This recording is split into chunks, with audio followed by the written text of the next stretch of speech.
Hello and welcome to this live chemistry clinic brought to you by Boost Revision. In this session, we're going to be focusing on the Year 12 energy topic, all about enthalpy changes and calculating enthalpy changes. So without further ado, I'm going to share my screen with you and let you know exactly what we're going to be covering in this session. And then we're going to go through step by step the 3 key areas that we need to revise, as well as go through exam questions at the end, so you can see how you can apply what we've just been learning into practice. So I'll share my screen with you now. Okay, so as I said, we're going to be looking at energy today. So the first section will be a little bit of revision from what you learned at GCSE about exothermic and endothermic reactions, looking at how to draw reaction profile diagrams appropriately. And then we'll look at how to calculate directly and indirectly the enthalpy changes of reaction. So we're going to be using the OCRA specification as the focus for exactly what we need to learn today. But just so you know, all of the main specifications are very similar, especially for this particular topic, Year 12 energy. So AQA, OCRB, and EdXL are all very similar. Some of the other ones as well, WJEC and the international boards, they will all cover the same stuff. Perhaps some of them might have some extra things you need to know for AS, if you're doing your AS exam. Just make sure you keep an eye on your own specifications, and do let me know by sending me an email or contacting me through Instagram if you've got any specific questions. So as I said, we'll just review quickly what's going to be covered in this session, and then we'll go through the main areas and do some exam questions. So first of all, enthalpy changes of reaction formation, combustion, and neutralisation.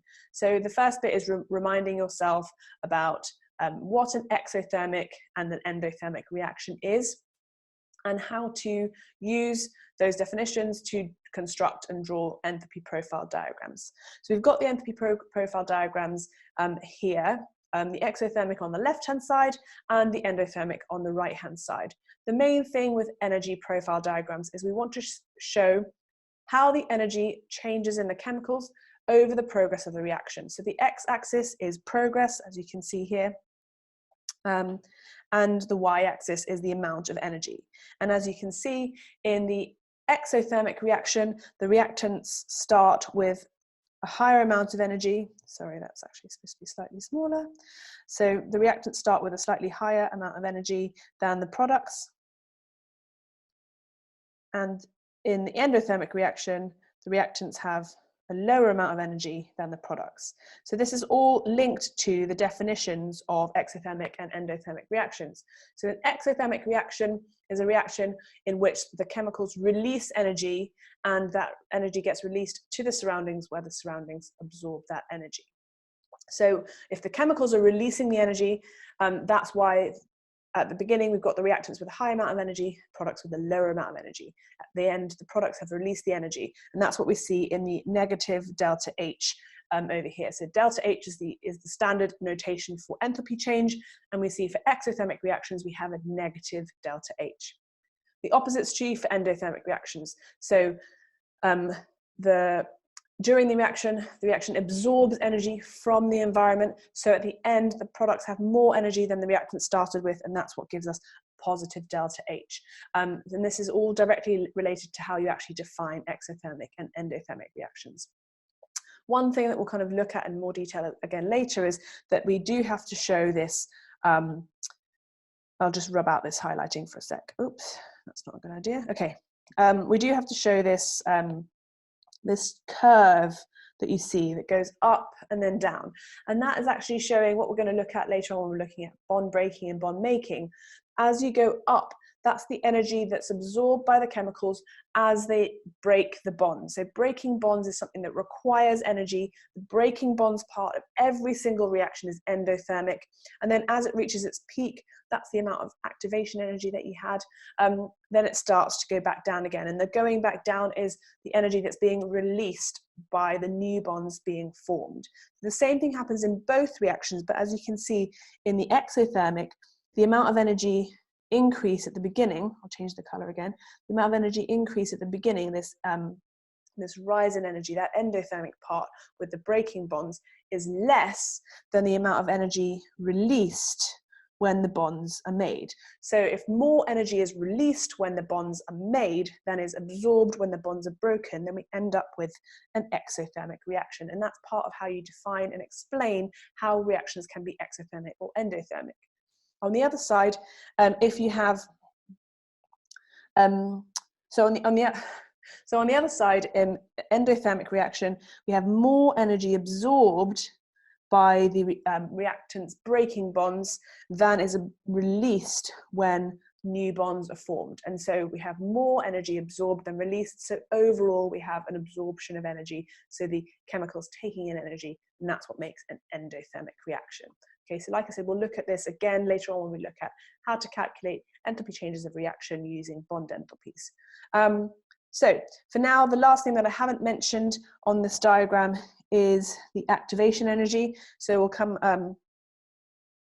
so we've got here the part C is looking at being able to explain the term activation energy, including the use of enthalpy profile diagrams. So activation energy is marked here with our EA in green.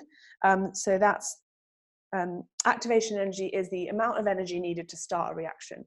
And that's because that's the amount of energy needed to break the bonds in a reaction. So in order to label an activation energy onto a reaction profile diagram, we always start with, in this case, it's the green arrow at the point of the amount of energy that reactants have, and then it finishes at the top of that peak. And with exothermic, again, it starts where the reactants start, the amount of energy the reactants have, and then ending at the peak, the maximum amount of energy there.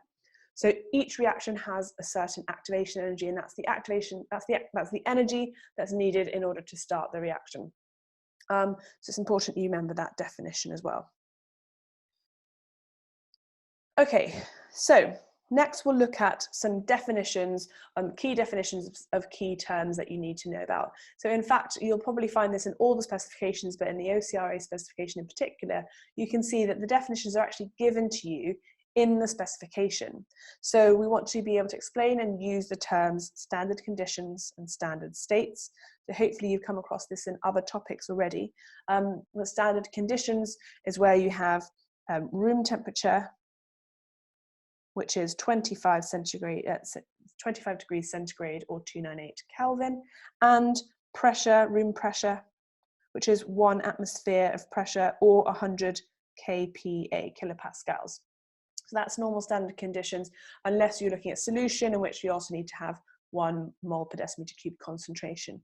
And standard states is the state of matter that that element is in at room temperature and pressure, or in standard conditions. So for example, for a liquid like water, the standard state is liquid. For things that are solid at room temperature, the standard state is solid. So this is the state in standard conditions. Okay, so other than these definitions, the only other ones you need to know about are, as it says here, formation, combustion, and neutralisation. It's useful to also know about enthalpy change of reaction, this one here, which is the enthalpy change associated with a stated equation in the moles ratios given in the equation. But you're unlikely to be expected to actually write the definition in a question. It's just useful to know what that is and how to interpret it. The definition for enthalpy change of formation, as given here, is the formation or the enthalpy change associated with the formation of 1 mole of a compound from its elements. And usually we're talking about standard enthalpy change of formation, so we want to talk about from its elements in their standard states. Enthalpy of combustion is the complete combustion, meaning we've got excess oxygen and all of the fuel is being combusted. So the complete combustion of 1 mole of a substance gives us the enthalpy change of combustion. And again, if we're talking about the standard enthalpy change of combustion, you want to make sure that you add in standard conditions, which you may need to define as the ones we've given above. And finally, the last definition you need to know is the enthalpy change of neutralisation, which is the enthalpy change associated with the formation of 1 mole of water from a neutralisation reaction. So hopefully you'll remember that even though we can have lots of different types of neutralisation reaction, the definition of a neutralisation reaction is an acid and an alkali reacting to form water. So the ionic equation for every neutralisation is always going to be the same, which is just basically H plus OH minus going to H H2O. So no matter what acid or alkali you have, the enthalpy change of neutralisation is always being referred to as the formation of 1 mole of water. So that's the definitions there. Let's just see. Yeah. So the next bit is moving on to the determination of enthalpy changes directly from appropriate experimental results, including the use of the relationship Q equals MC delta T. And we're going to link this also to what we have at the end of the specification section here, where we're looking at the techniques and procedures used to determine enthalpy changes directly and indirectly. So let's look at the main kinds of experiments that we might need to know about to determine directly the enthalpy change of a reaction. So this is by doing an experiment, we're measuring the temperature change of a reaction, and from that temperature change we can work out the enthalpy change of a reaction. So the thing to remember is that we actually have two very similar but different, distinctly different setups, depending on whether we've got a reaction that's happening in solutions in a beaker, or something like this on the right-hand side where we're measuring the enthalpy change of combustion of a liquid fuel. So in both cases, we're measuring the temperature change in the solution or the water. But depending on what the actual reaction is, we may have to do the reaction differently. So the reaction on the left-hand side is actually taking place inside the same vessel that the water is in. And on the right-hand side, the reaction is taking place here where the liquid fuel is burning, and then the temperature change is being measured up here with the water. So that's just a key thing to keep in mind. In the exam, you may be expected to describe in detail how these experiments, how you're going to set up these experiments.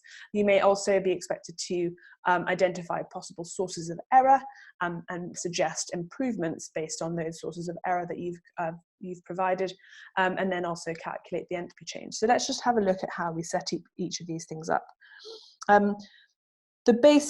This diagram here is more or less a basic thing of how you would do a calorimeter just anywhere in the lab, at home, or anything. But normally, if you want this to be as accurate as possible, we want to limit the main source of error, which is heat loss. Okay, so if we just do this in an open beaker, then there potentially will be quite a lot of heat lost out of the top here, maybe out of the sides here. And if the heat is lost, then we can't make the key assumption that all of the energy that's being released by the chemicals is being absorbed by the water in that beaker. So we want to minimize the heat loss with any improvements that we might make. And so you might have done this experiment in class in perhaps a polystyrene cup, or maybe even a double polystyrene cup. So basically we want to have a thick layer or as insulating a material that we're going to use for that beaker, and perhaps even have extra layers of insulation. So improvements would be insulation. Here I'm going to write insulation. So this could be polystyrene, for example. And you might want to add a lid, for example, as well, to prevent some of that heat loss out of the top of the beaker. So perhaps a lid, you might have a polystyrene lid too, or it might be something else. You may or may not have learned in class about something called a bomb calorimeter, which is basically the same sort of setup, but just a special piece of equipment that's designed to actually have the reaction taking place right in the middle, and it's got complete insulation all around it and being able to measure the temperature that's inside it. But you're not expected to be able to describe that in detail, but you may have just come across that as an idea. So main source of error in this experiment is heat loss, and the main thing you can do to improve it is add insulation and make sure you're limiting any ways that the heat can be lost. On the right-hand side, we've got this, as I said, we've got this enthalpy change of combustion reaction. So we're focusing on the reaction that's taking place over here, but we're actually measuring the temperature change over here. So we've got similar sources of error where we could have heat lost from the fire out into the air or the surroundings before it even reaches the beaker. Or we could have heat absorbed by the beaker, rather than being transferred into the water, which is where we want it to go. And the other main source of error for this reaction versus the other one is that it's possible that we could have incomplete combustion of the liquid fuel. And if that happens, then incomplete combustion releases less energy than complete combustion. And so you wouldn't end up with an enthalpy change value that matches the data book. It probably will be smaller if you have incomplete combustion. In fact, if you have heat loss as well, you'll have smaller values that you calculated compared to what you'd expect from the data book. So this is the kind of thing that you might be expected to discuss when you're talking about these experiments. Again, you might potentially want to put a lid or something on the top of here, but the heat loss at the top of the beaker isn't as much of a concern as the heat loss from the fire to the beaker. Again, we mentioned insulation before, and you could put insulation perhaps like a windbreaker or something like that, either side of this, or some kind of cardboard if there's a draft in your room or something. So just anything you can do to sort of limit the heat loss either to the air or to the beaker. Or improve the combustion of the fuel, perhaps by giving it a high oxygen environment or something. Obviously, remembering not to make it too flammable. So things like the use of copper as a beaker rather than glass is an improvement that would be made to maximize the transfer of heat from the reaction to the water. But ultimately, with both types of setup, we're going to calculate the enthalpy change in the same way. So with both, the measurement that we get out of it is the change in temperature that we're going to measure from, obviously having had the thermometer in, measure the temperature at the start, and then measure the temperature at the end once the reaction is complete. So the one on the left-hand side, you might have two solutions. So as you pour the solutions in together, that's when you start measuring the temperature change. And you want to make sure you keep monitoring it until there's no further change in temperature. So, you don't want to just measure it for a minute because perhaps the reaction won't be complete. You want to make sure you're watching the temperature change and only stop once you've got, once the readings have remained constant for a little while. So on the right-hand side, again, we're measuring the temperature at the start, just sort of room temperature water, for example. Then you're going to light the fuel and then burn the fuel for a set amount of time, let's say 5 minutes, because that's just going to give you a burning of a certain amount of fuel. And then you're going to measure the temperature at the end. So again, slight differences with when you measure the temperature and how you measure it, but basically we want a temperature change value, and that's going to go into this calculation here, Q equals MC delta T. So the delta T is your temperature change that you've measured in the reaction. And then M will be the mass of your water or the solution that you've got on your left-hand side. It could be the mass of two solutions put together. It's basically the mass of whatever it is that you're measuring the temperature change in. The C is the specific heat capacity of water. You might be able to argue that, for example, if you have a different solution, maybe that has a slightly different specific heat capacity, but usually you're using specific heat capacity of water. Obviously, definitely if you've got this right-hand side one where all you have is water, but even if you have the left-hand side example where you've got different solutions, you normally use the specific heat capacity of water. So basically remember that when you're calculating this first step, Q equals MC delta T, we're focusing on all the values that relate to the water. The mass of water, specific heat capacity of water, and temperature change of water. One thing to keep in mind with that is the mass of water is not always given to you as a mass. Because water has a density of 1 gram per centimetre cubed, often you get given the volume of water or volume of solutions, so let's say 50 centimetres cubed, and you make the assumption that the mass is the same as the volume in centimetres cubed. So let's say we have 50 centimetres cubed, that means we have 50 grams of water. So just keep in mind that although the equation uses mass, you're often given the volumes, and you just have to assume that the volume equals the mass. So that's Q, the energy change that happened in the reaction, but obviously the reaction might have had 100 moles of your solution or 20 moles of your liquid fuel. So that's just the overall change that happened, and we're also measuring that in terms of the temperature, so that what happened to the surroundings. So in order to actually calculate your enthalpy change of the chemical reaction, we want to find out how many moles of the reactant did we have in the reaction, and then delta H is going to change the sign of your energy change, because if you have an increase in temperature, that means a decrease in enthalpy. So an increase in temperature is like an exothermic reaction, and we know that that's got a negative delta H. So we change the sign of Q and divide it by the number of moles. The main thing to remember with that is that Q has a units of joules, and delta H has a units of kilojoules per mole. So either over here, we're going to divide the joules by 1,000 to give us kilojoules, or when we get to our answer here, at this point, if we haven't converted it yet, then we're going to end up with an answer in joules per mole, which we then have to convert into kilojoules per mole. Okay, so you have to divide by 1,000 at one point, just because Q is measured in joules and delta H is measured in kilojoules per mole. And just before we kind of move on, just remembering that this second stage, moles of reactant, while perhaps that seems relatively straightforward, you know, you hopefully remember moles calculations.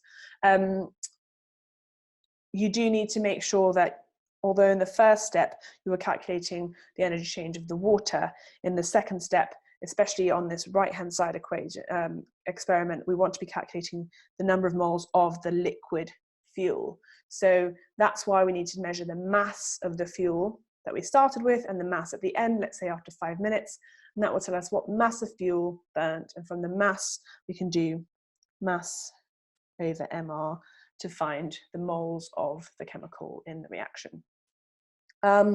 Okay, so let's have a look at an exam question that asks about this kind of thing before we move on to calculating enthalpy changes indirectly, either through data book values or Hess cycles. So here's an example question from an exam a couple of years ago. We have two solutions, lead nitrate and potassium iodide, reacting together in this reaction that we've got the equation given to us. And then we want to calculate the delta HR, so the enthalpy change of reaction of this reaction. So you'll remember from the definition earlier that we want to be calculating the enthalpy change of reaction per mole according to the moles of the moles equation that you're given, which we've been given here. So we have information about the volume and concentration of our lead nitrate, and we also have a volume of the potassium iodide, and we're told that it's in excess, which means that the information we need to calculate the moles of our reaction is the information from the PbNO3 So moles will equal volume over 1,000 times by concentration, and so in this case it's going to be 0.05 times by 1.5. I've lost my calculator. And this will give us our moles. So perhaps you might do this step later on, but I quite like doing the steps as the information is given to me, so that I make sure that I'm not kind of getting lost with what information we have at different points in time. So 0.5 times 1.5 is 0.075. Okay, so this is the number of moles of the lead nitrate that we had. Okay, so the student then measured the temperature of both solutions and then added the two solutions together, stirred, and recorded the maximum temperature. So remember, we're waiting until the temperature reaches a high point and stays there, stops increasing. So we've got the temperature change given here. So we want delta T equals 30 minus 19.5, and that is 10.5 degrees centigrade. So again, I'm just calculating as I'm given information so that I'm not trying to do too much at once later on. Okay, so then we want to calculate the delta H of the reaction, so enthalpy change of reaction in kilojoules per mole for the reaction shown. It says give your answer to appropriate significant figures, which if you're not sure, you need to look back at the information given to you, and the appropriate significant figures is the minimum number of significant figures that are given to you by the data. So you can see 50.0, 1.50, 50.0, 19.5, 30.0, that's all 3 significant figures. So you want to give your answer to 3 significant figures, and that's how you can tell what's the appropriate number of 3 significant figures. And again, we're told, as I said before, that the density of all solutions and specific heat capacity should be the same as for water. So, as we said earlier, step 1 is going to be Q equals mc delta T. So the m is the mass, which is going to be the two solutions added up together. So m will equal 50 plus 50 equals 100 grams. C, you can check in your data booklet, but this is 4.18. And then your delta T we've calculated up here. So Q will equal 100 times by 4.18 times by 10.5, and that gives us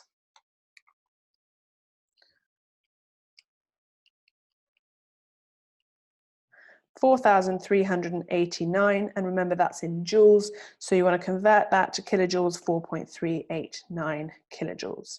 Then we've got the moles of reaction, which actually we already calculated up here. The moles is 0.075, and then we've got delta H equals minus Q divided by moles. So minus 4.389 divided by 0.075.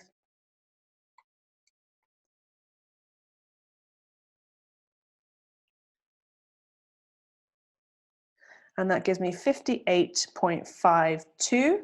Okay, and remember that we want to give the answer to three significant figures. So that's going to be 58.5 kilojoules per mole.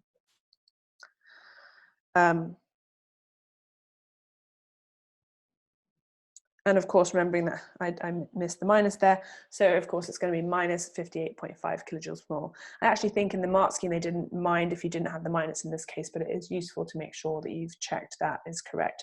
Just do a self-check for yourself that if this is a reaction which increased in temperature, that means it's going to be exothermic. So whether or not you put the minus in the right place, it should be a minus there because the reaction was exothermic. Okay. There is another example here, but I think that it's better to move on to different types of questions. The main thing I'll highlight here, and I'll just leave it on the screen long enough for you to be able to take a screenshot and have a go at it for yourself. The main thing to remember here is that we've got, again, a 1:2 ratio that we had similarly in the previous example, but here we're given the information for the thing that has a 2 mole ratio in the equation. So when we come to calculate the amount of moles, we're going to have to keep in mind that this is referring to 2 moles of silver nitrate. So just keep that in mind as you come towards the end of the question. As you're calculating your enthalpy change, you're going to have to consider the fact that we have 2 moles of silver nitrate to 1 mole of magnesium. So we're going to have to double the amount of moles in order to make sure we're doing it for the moles ratio in the equation. So hopefully that should make a bit of sense to you. If not, have a go at the question yourself and see whether you got it right. Obviously compare with the mark scheme, and hopefully you can come back to what I've said here if it helps you out to explain where you may have gone wrong if you didn't do that. Oh, actually, if you wanted to do that by yourself in your own time, you can come back. Actually, this is the answer that you can compare your answer against. Okay, we're now going to look at how to calculate the enthalpy change of a reaction indirectly through bond enthalpies. I'm going to try and go through this relatively quickly so we've got plenty of time for Hess cycles, which I know are what a lot of students find really difficult.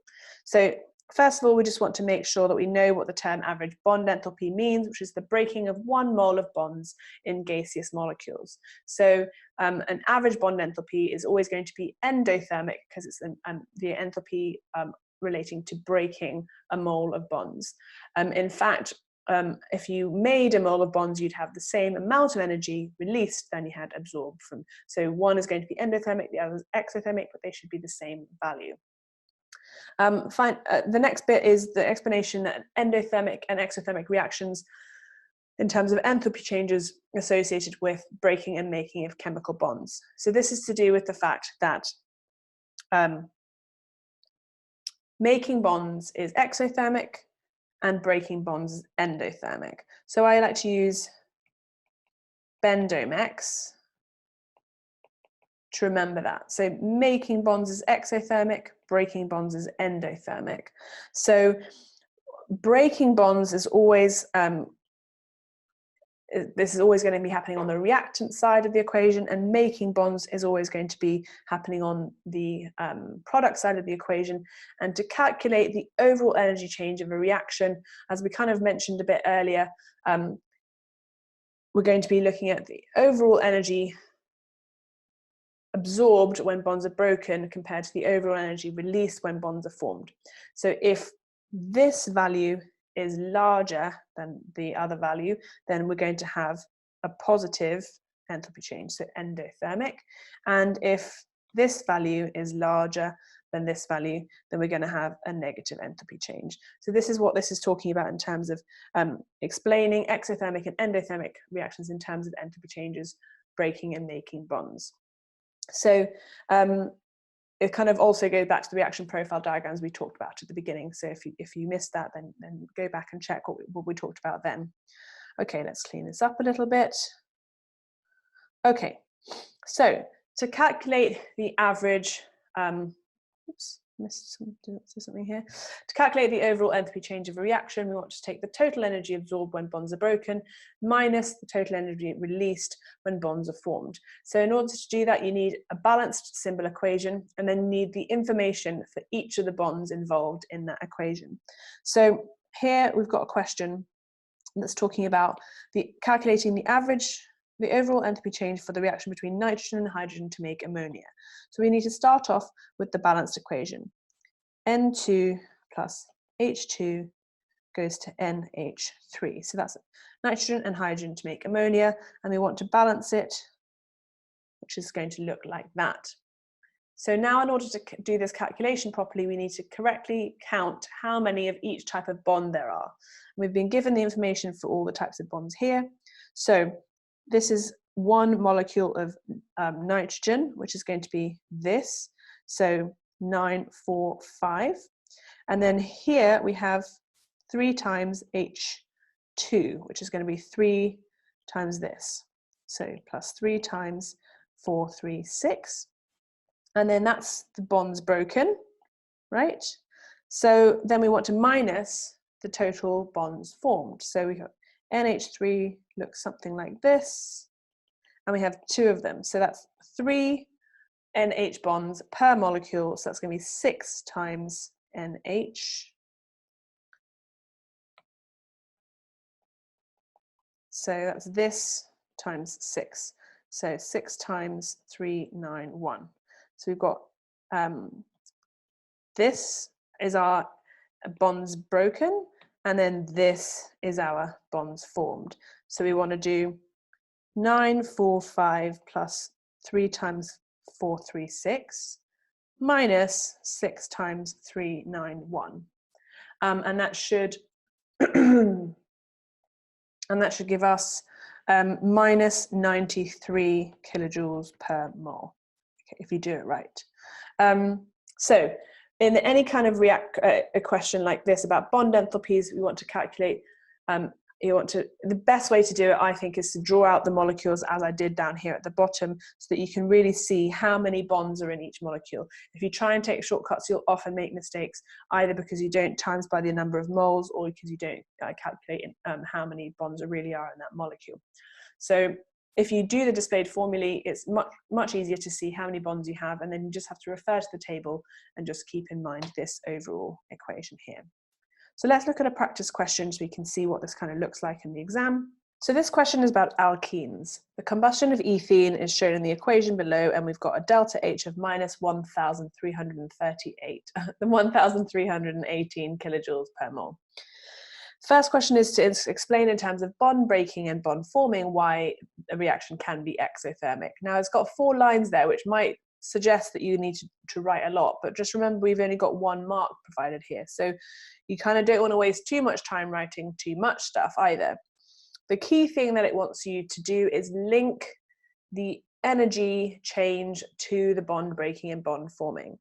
So the simplest and most concise way to do this is to say more energy, or if more energy is released when bonds are formed,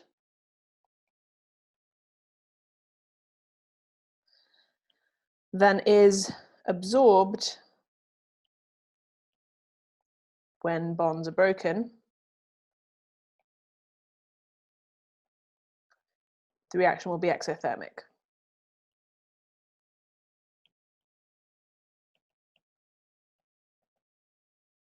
So we're saying the reaction is exothermic if more energy is released when bonds are formed than is absorbed when bonds are broken. You could say breaking bonds is exothermic, breaking bonds is endothermic, making bonds is exothermic, and do it in several sentences, but you want to try and be as concise as possible because this is only a one mark question. Okay, now to the calculation. So the average bond enthalpies are shown in the table, and that basically gives all of the bonds except for what you're asked about in the question. So it wants you to calculate the average bond enthalpy of the C double bond C. C double bond, using the average bond enthalpies in the table and the equation 25.1. So you will need the equation that's given to you. And as I suggested before, I always suggest drawing out the equation in displayed formulae so that you can see all the bonds that are involved, and it makes it much less likely for you to make a mistake. So C2H4, that's the ethene. It's going to have that double bond that we're interested in, and then 4 H's. And then we've got 3 O2s. That O2 is OO double bond. And then it goes to 2 CO2s. So that's O double bond, C double bond O. And 2 H2Os, so HOH. So that tells us now really, really clearly how many of each type of bond we have. Remember as well that the overall enthalpy change, according to our equation there on the top, is going to be the total energy absorbed by bonds breaking minus the energy released by bonds formed. So we want to add up, so the total enthalpy change, which is given to us here, minus 1318, so minus 1318, is going to equal all of the bonds broken minus all of the bonds formed. Okay, so that's going to equal 4 times CH, right, which we can see is 413, so I'm going to just replace that with 413, plus 1 C double bond C, which we don't know what that is yet, so I'm going to write that in square brackets. That's the thing we're trying to find out. And then 3 times O double bond O, which is here, 498. So I'm going to replace that with 498. Okay, so that's our bonds broken, and then we want to minus the bonds formed. So we have 2 times by 1, 2. So 2 times by 2, so that's 4 C double bond O's. So we want minus 4 times by C double bond O is this 805. And let's have this all in brackets, so plus, again, 2 times 2, so 4 OH. So this OH, so 4 times OH is plus 464, so 464. Okay, so now, because we've already been given the delta H total, we're actually trying to find out this other thing here. We need to rearrange the equation to make the C double bond C the subject. So that will be our C double bond C double bond C equals 4 times 413 plus 3, sorry, minus 413. So C double bond C will be minus 4 times 413, because we're bringing that to the left-hand side, minus 3 times 498, minus 1318, and then plus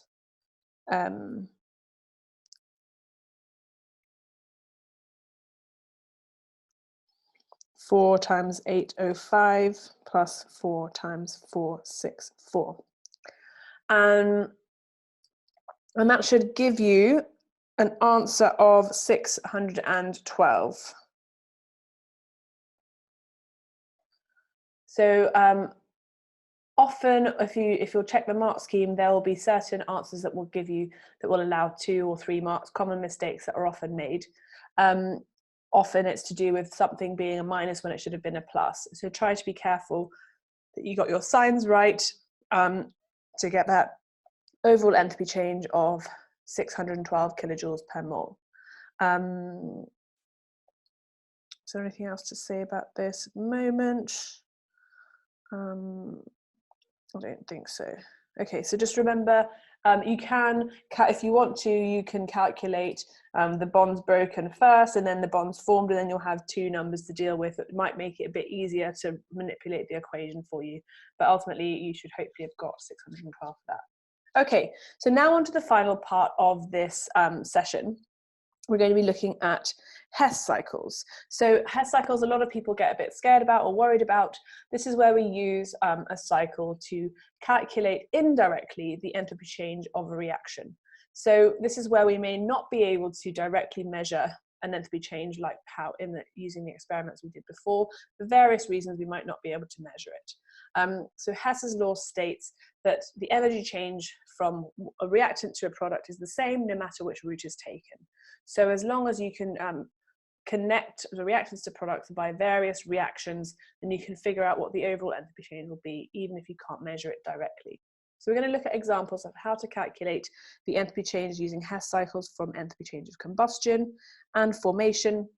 And then the final bit is looking at using unfamiliar enthalpy changes.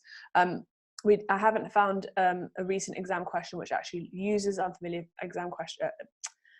enthalpy changes, so we won't actually look at this specifically, but really it's just talking about being able to apply the same principles to unfamiliar situations. So perhaps they give you a mix of different data of combustion and formation, or maybe they give you some data for enthalpy change of a reaction of something.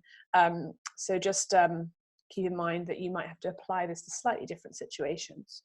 Okay, so let's look at how this works then.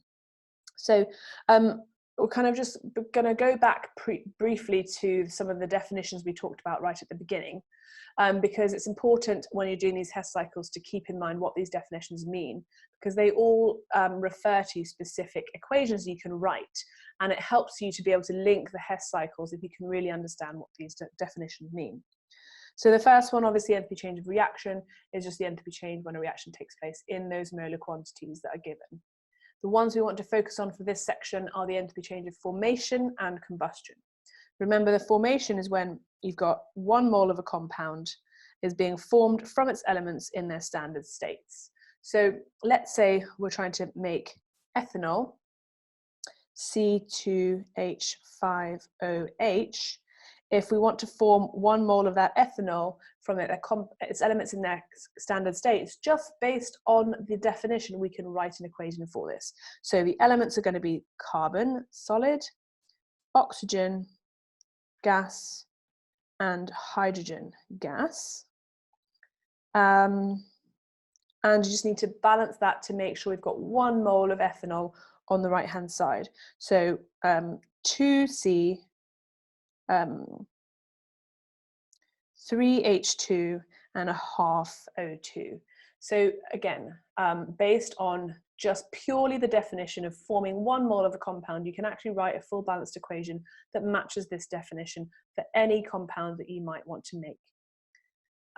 So enthalpy change of combustion, in a similar way, we've got the standard definition, which is when 1 mole of a substance is combusted in the presence of excess oxygen.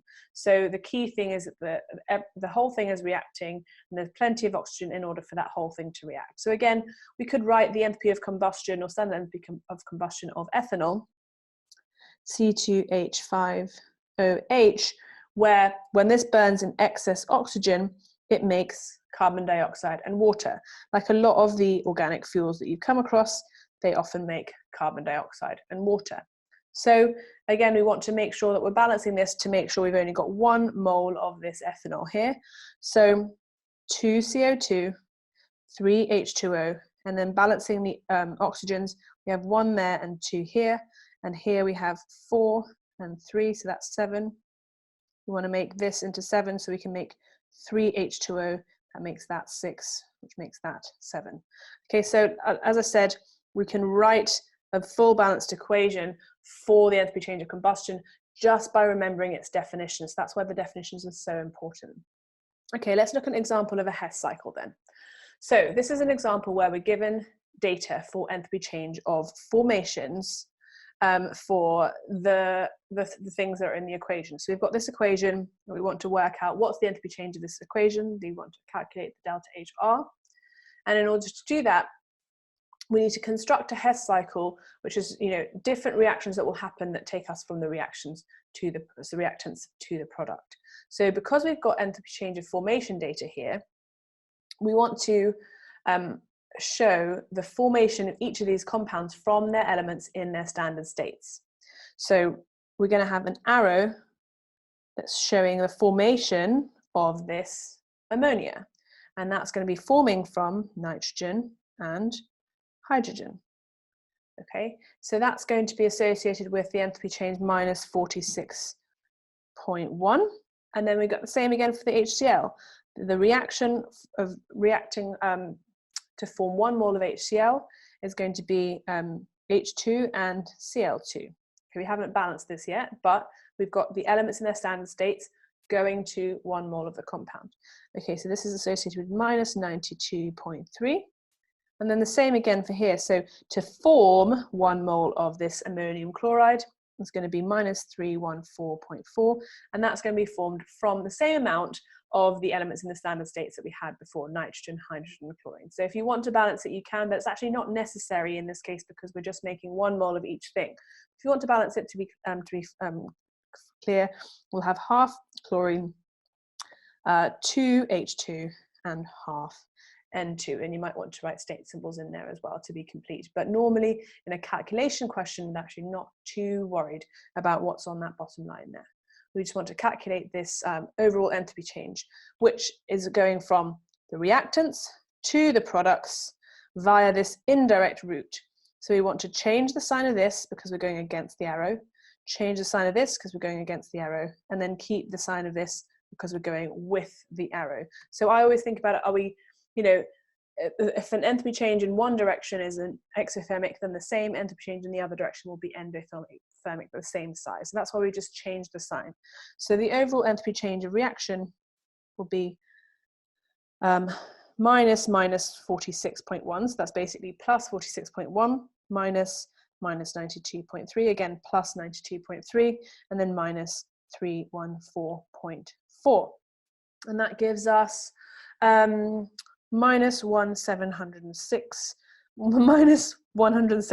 sorry, 0.0, and then kilojoule per mole is the unit. Okay, so the key thing to remember, the main kind of step that you need to think about at the beginning is which direction you want your arrows to go in, remembering that the arrows in the Hess cycle represent the reactions that are taking place in the data that you're given. So if the data is enthalpy change of formation, your arrows need to represent the formation of 1 mole of that substance. Some people teach it as all formation arrows go up and the combustion arrows go down, but just that's not a good way of remembering it, because if you have an unfamiliar situation, then you may get turned around or a bit confused about which direction arrows are going. If you think about the definitions and what the arrows mean, that there are each reactions that match a definition, then you'll be much less likely to go wrong. So let's look at an example for enthalpy of combustion, then we'll look at an exam question for this kind of thing. So enthalpy change of combustion. Here we want to find out the enthalpy change of formation of ethanol, which is given to us in the equation, by using the enthalpy change of combustion data that we're given in the table. So now each of the things in this equation here, we want to combust so that we can match up each of these pieces of data.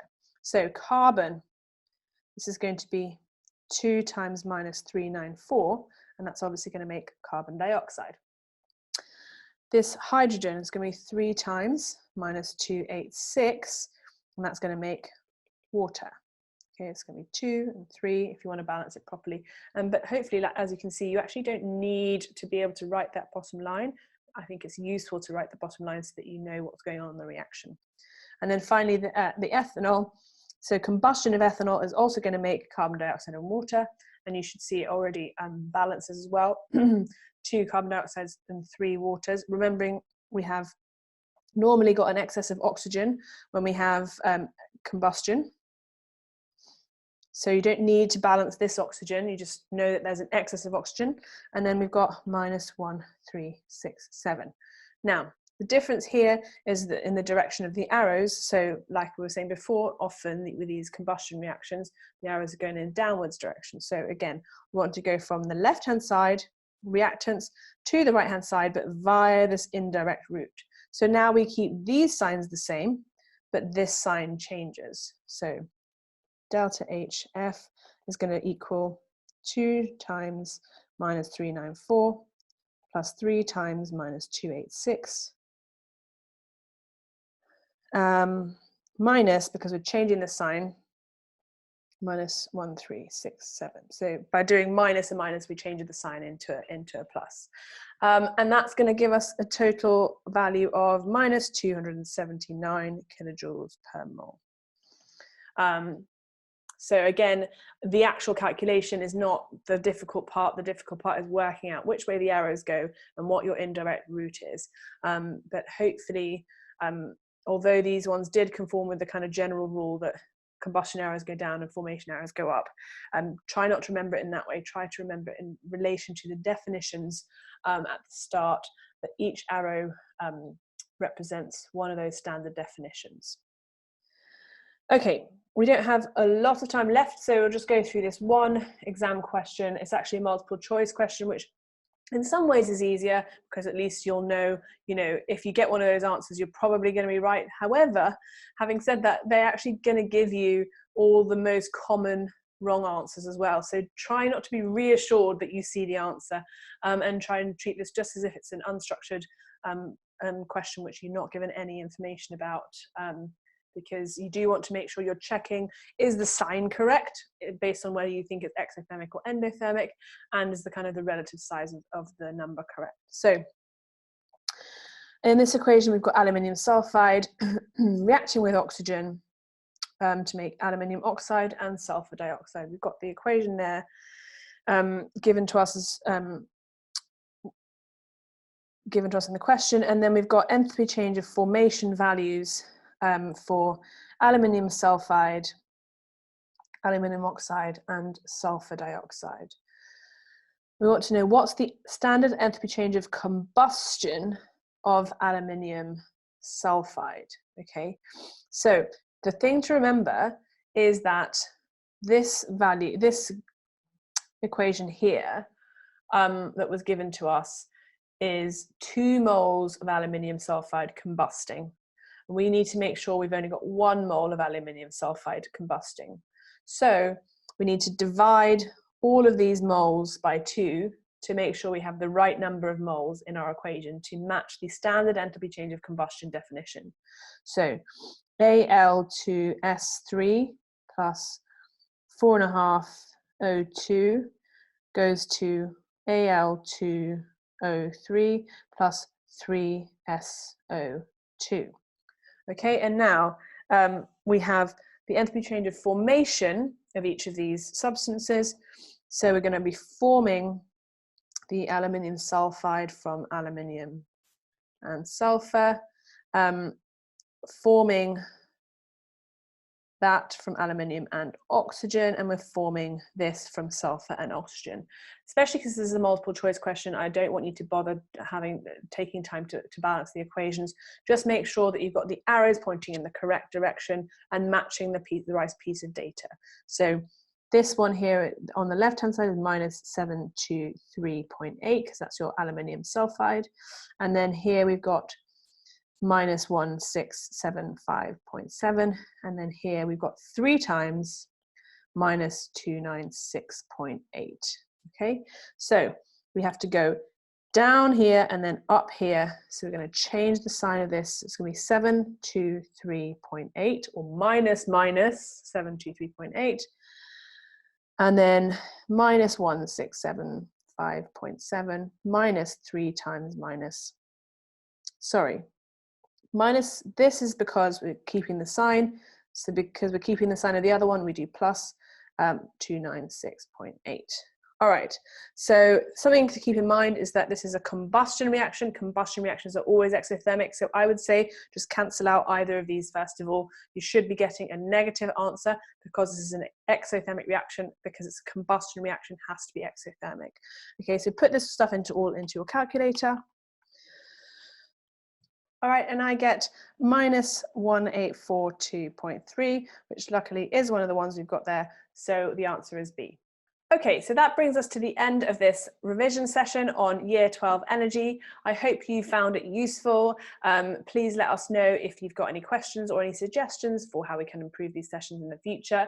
Keep an eye out on the website for when future sessions are coming up. We normally have one each week for Year 12 and one each week for Year 13. So do keep an eye out for when those happen, because you can get the most out of these sessions if you do turn up live.